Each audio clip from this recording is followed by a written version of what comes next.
Don't even think about it. You're not going to steal your sister's credit, my mom shouted, her voice cutting through the living room. I froze in place, my cheeks burning with anger. It was Christmas Eve at my parents' house. Just me, my sister Olivia, who had stepped out to grab candy, my cousin Na, and our parents. The tree glowed in the corner, the smell of pine and cinnamon drifting through the air, yet all I could feel was the crushing weight of their judgment. My name is Sophie. I'm 28, and for as long as I can remember, I've been the afterthought in this family. Olivia, the golden child, could do no wrong. To my parents, she practically walked on water, while I couldn't even breathe without being criticized. But this time it wasn't just harsh words, it was about the truth. Since July, I had been quietly sending money every month to help with my parents' bills. But Olivia had taken full credit, and my parents believed her instantly. When I finally tried to set the record straight, Mom shut me down like I was some liar begging for attention. My throat tightened. Every word I wanted to scream got stuck. Na, who had been sitting silently in the corner, finally spoke. Wait a minute, she cut in, her tone slicing through the tension. How do you even know Olivia's been sending the money? Have you ever seen proof? My parents looked at her as though she'd grown a second head. Dad waved his hand dismissively. Of course she wouldn't lie. Olivia's been responsible since day one. Responsible. That word stung.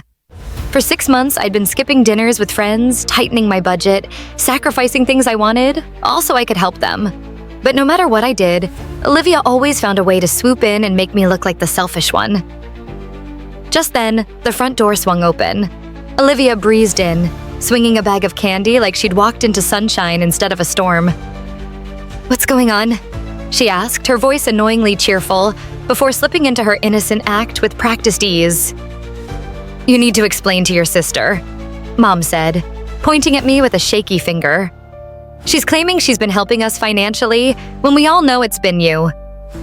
Olivia's eyes darted toward me, and then Na before she pasted on a syrupy smile. Oh, Mom, she laughed softly, setting the candy on the counter. I'm sure Sophie just misunderstood. You know, I've been handling this for months. I didn't want to burden her. My fists clenched. Misunderstood? My voice trembled. I've been sending them money every single month since July, and you knew that, Olivia? Don't you dare pretend this is some mix-up. Na crossed her arms, glaring. Yeah, Olivia. Care to explain why you never mentioned any of this before? Olivia's fake smile cracked for just a second, but she quickly brushed her hair back and smirked. I don't know what you're talking about. I've been helping because, unlike you, Sophie, I actually care about Mom and Dad. That was it. Something inside me snapped. I stood so quickly my chair scraped across the floor. Are you serious? You let them believe your lie for months? Just so you could play the hero? Na raised a hand, trying to calm things. Hold on. There's an easy way to settle this. Did Olivia ever show you proof? Bank transfers, screenshots? Anything? Mom and Dad exchanged a guilty glance. Well, no, Mom admitted, but we didn't need proof. Olivia said she was helping. Olivia spun toward Na, her fake sweetness gone. You're out of place here, she snapped, Adi. This is a family matter. Na didn't flinch. No, I think I know enough. I've watched you bask in credit for something you didn't do. You've been lying, Olivia, and you know it. Olivia scoffed and pulled out her phone. Fine.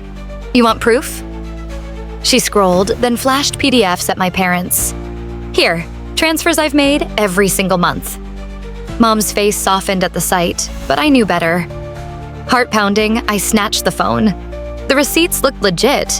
Her name, transaction IDs, the amounts. But something felt wrong. I shoved it toward Na. These are fake. You forged them, Olivia. Don't you dare act like you've sent a single dime. Na, who had been fierce a moment ago, faltered and stepped back. I don't know. Maybe this is going too far. Olivia smirked, clutching her phone like a shield. Fine, I snapped, yanking out my own phone. I'll show you my bank statements right now. My hands shook as I opened the app, only for the screen to freeze. No, I muttered, frantically tapping. Nothing. Come on. Panic rose in my chest. "How convenient," Olivia said smugly, folding her arms. "The one time you need proof, your phone suddenly doesn't work." "Enough!" Dad's voice thundered as he stood towering over me. "You've embarrassed yourself long enough. If you can't prove your claim, you owe your sister an apology. Now." "What?" My voice cracked. "Apologize. For telling the truth? For being tired of living in her shadow?" Tears blurred my vision. I grabbed my coat and stormed out into the freezing night, slamming the door behind me. The icy wind hit my face as I walked to my car, tears stinging my eyes. Never in my life had I felt so small, so out of place. Christmas was supposed to be about family, yet all I could feel was how little I belonged in mine. I drove aimlessly through the dark streets, the glow of Christmas lights blurring through my tears. My mind spun, replaying every word, every look. How could Olivia lie so easily? And how could Mom and Dad believe her without even pausing to question? By the time I pulled into a 24-hour coffee shop, I wasn't even sure how I got there. The warm glow inside felt strange against the still, cold night. I slid into a booth with shaky hands, clutching my phone as though it could somehow save me. But when I tried the bank app again, the same message popped up. "We're experiencing a major technical issue. All services, including ATMs, are temporarily unavailable."